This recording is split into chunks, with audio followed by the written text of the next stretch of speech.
In Lesson 2 of Unit 3, you're going to learn how to create parcels using a number of different techniques in AutoCAD Civil 3D 2010. The first exercise, you discuss the creation of sites. In Exercise 2, you'll create a right-of-way parcel. In Exercise 3, you create parcels using the layout tools. In Exercise 4, you create parcels from objects. In Exercise 5, you learn how to edit parcels. In Exercise 6, you can renumber parcels, and in Exercise 7, you label the parcel segments. In Civil 3D, a site is used in a number of different methods. You can use sites to organize alignment, parcel, grading group, and feature line data. So if we were to look at the sites here, here's a site, and you can see that we can keep alignments, feature lines, grading groups, and parcels in a site. And you can also create new sites, and these sites can be used to store obviously the same features, and it's a way to organize data in Civil 3D.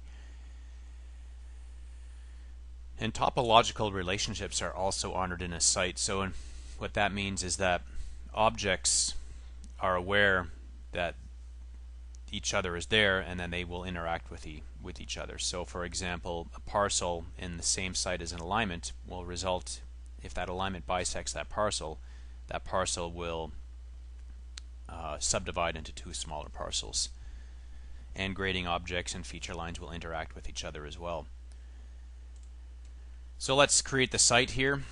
Well, we already have, I just showed you how to create a site. Here's site 2, but we have site 1 right now, which is just a name at this point. There's no objects, but we're going to actually in a moment add this data to a site. So what we can do is we can create a parcel from this object. This right here is a lightweight polyline, and if we went to the Create Design panel, Parcel, we can create parcel from objects, and we'll pick this blue polyline, and that will convert that parcel, create parcel from objects. And we'll pick the blue polyline, and that will convert that blue polyline into a parcel object. So let's just try that one more time here.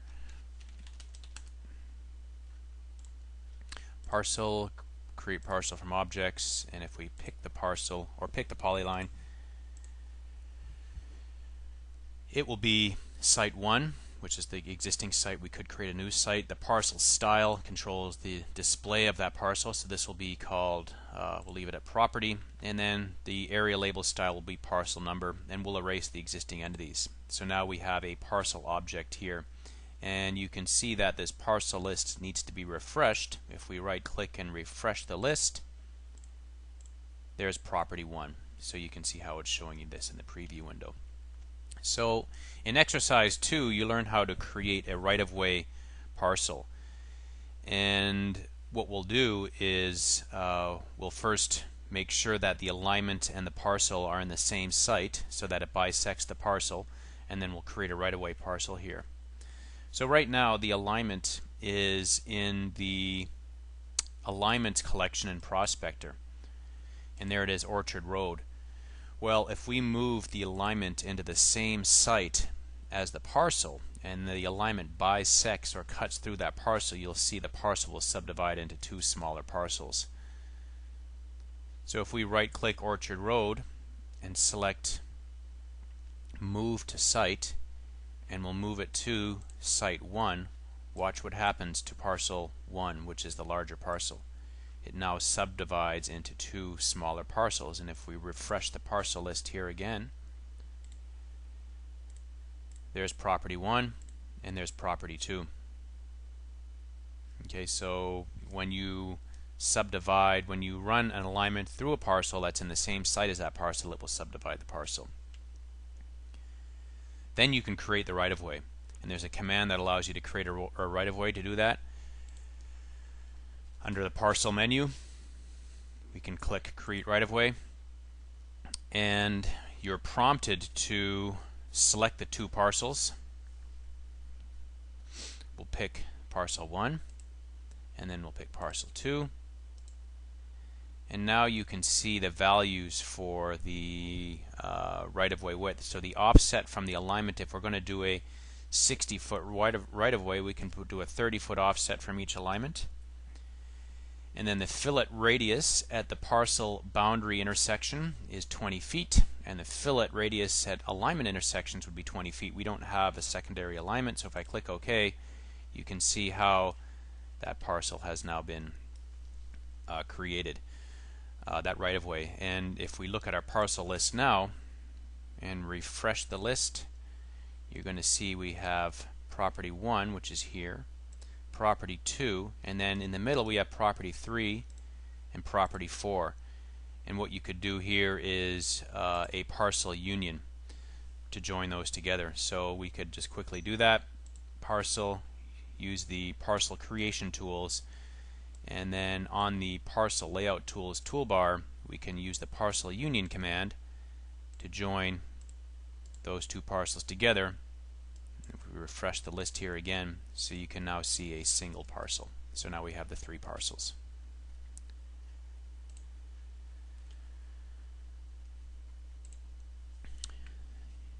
Exercise 3, you learn how to create a parcel using the layout tools. And there's a number of powerful commands in here that allow you to specify your parcels based on minimum frontage requirements or minimum area requirements, and these are all automated techniques. There's a nice set of preview graphics that show you how to show you the parcel before it's actually created, so you can see here you can accept the results. And these parcels are all going to appear in a site in Prospector. So if we just close this drawing down here and let's open up another drawing and have a look. So here are the parcels in Prospector that were created using the layout tools right across here. And if we go to sites, there's Apple Grove subdivision. That was the site that was created, and then here's all the individual parcels that were created, and these are in Prospector.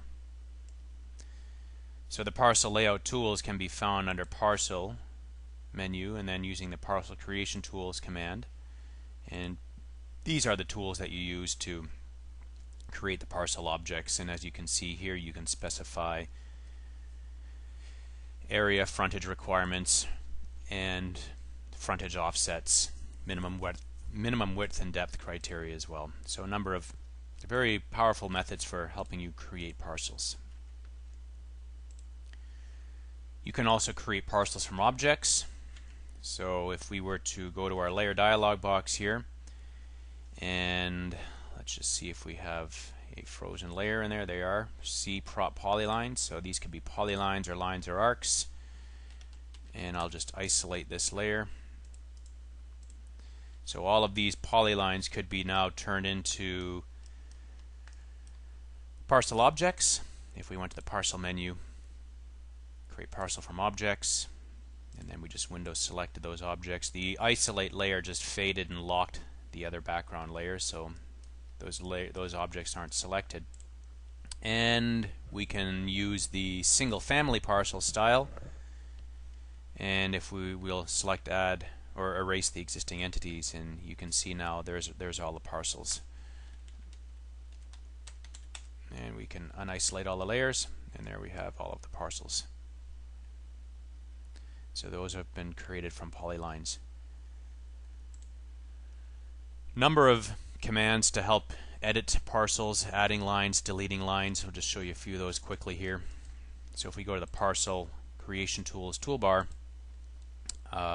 this button here is deleting a subentity, so we can start deleting these individual components of the parcel by deleting these lines here. And just ways to clean up the data. You can see parcel 80 was formed in this right-of-way, but we've got this parcel line coming across here, so we can delete that. We can delete that line there and delete that line there. We may choose to add another line here to subdivide this parcel. We'll make it a single family parcel, and we'll just do a nearest to perpendicular, something straightforward. And you can see how that's subdivided that parcel by drawing that line. So a number of useful tools for editing parcels, and furthermore, you have grip editing tools, so you can slide and move these to adjust the size of the parcels. And notice when you slide that over, the adjacent parcels will automatically update. So we just looked at editing the parcels here and the parcel segments. If we were to renumber parcels,